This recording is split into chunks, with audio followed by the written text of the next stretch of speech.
Hi, I'm Dr. Elisabeth Crim. I'm a licensed psychologist and a certified Relax and Renew yoga trainer.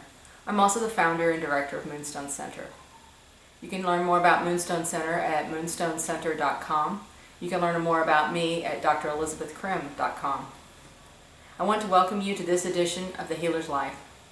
The Healer's Life is a newsletter and video I put out each month through Moonstone Center and my own website. I attend to you as the healthcare professional and the mental health care professional. We've begun to include educators, ministers, and those working with substance abuse treatment as well. I want to invite you, who are the people who pour out to other people, to take time to take care of yourself. This is something that I write to and speak to each month to cue you back to yourselves, because as a profession, we tend to be made up of people who are other focused and tend to forget to take care of our own needs, whether they're physically, mentally, emotionally, relationally, or spiritually. And today I want to talk about something and an approach or a state of being that can attend to all of those areas, and that is silence.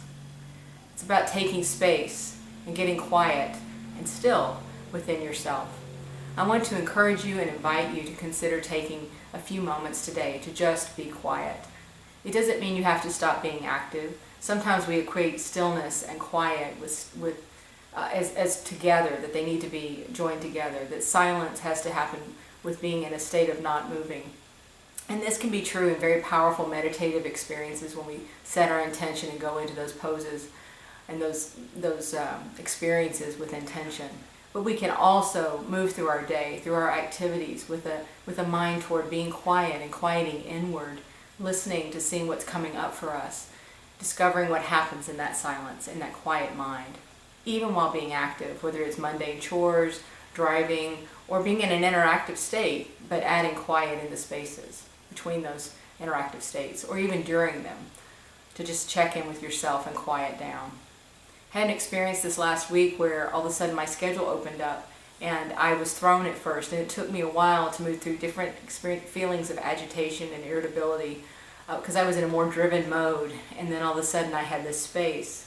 And as I moved into that space, I found so much more energy, a different vibration, if you will, that allowed rejuvenation for me, that allowed increased clarity for situations I was dealing with professionally and with some of my patients and colleagues, and just the development and stuff that I work on with Moonstone Center. But it also brought clarity and understanding and more awareness to my personal relationships and life as well. It was a very powerful and palpable type of energy that emerged for me.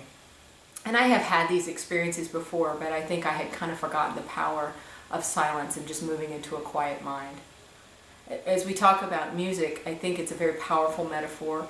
I write about the parallel of a musical score to our lives and incorporating silence. If you read a musical score and the notes and listen to the sound of the music, there are spaces called rest where no notes are sounded, where you hear a space between each note or run of notes. And those spaces allow you to truly experience the previous note and the note following the space with a more richness, with more attunement, with more full experience. I think the silences in our own lives can operate like the rest in the musical score. It gives us more room to experience the previous experience, to really digest that and let what has to come up emerge before we move in and be prepared to move into the next experience. It can be restoring, it can be renewing, and it can be revealing. So I invite you today to just take a minute, or maybe 5, between your 2 patients or between one activity and the next. I also invite you to stretch yourself and maybe spend 30 minutes without speaking and talking and interacting, if you can do that, and quieting inward. I also invite you, before we meet again through the video or the newsletter, to give yourself half a day or even a day of going quietly inward. I found even as I was interacting with people, if I came from a place of quiet mind, quieter energy, that there were deeper interactions that I experienced even while talking. So I just want to encourage you to explore this, discover what happens for you when you embrace and practice silence. And I look forward to seeing you next month. We still have one space left with the Restoring the Healer consultation group. It was a very powerful group last session. Some people are returning. We're continuing this next month. We start in October. So if that's something you're interested in, please don't hesitate to contact us through the website, moonstonecenter.com. We're also speaking. I'm speaking in 2 or 3 places this fall, both here in the LA County area and up to the coast, and looking forward to meeting you and seeing you in those places. So please check out the website to learn where I'm going to be at and what events we may have going on. We look forward to seeing you out in the community and through our various social media channels. Take care. Be well.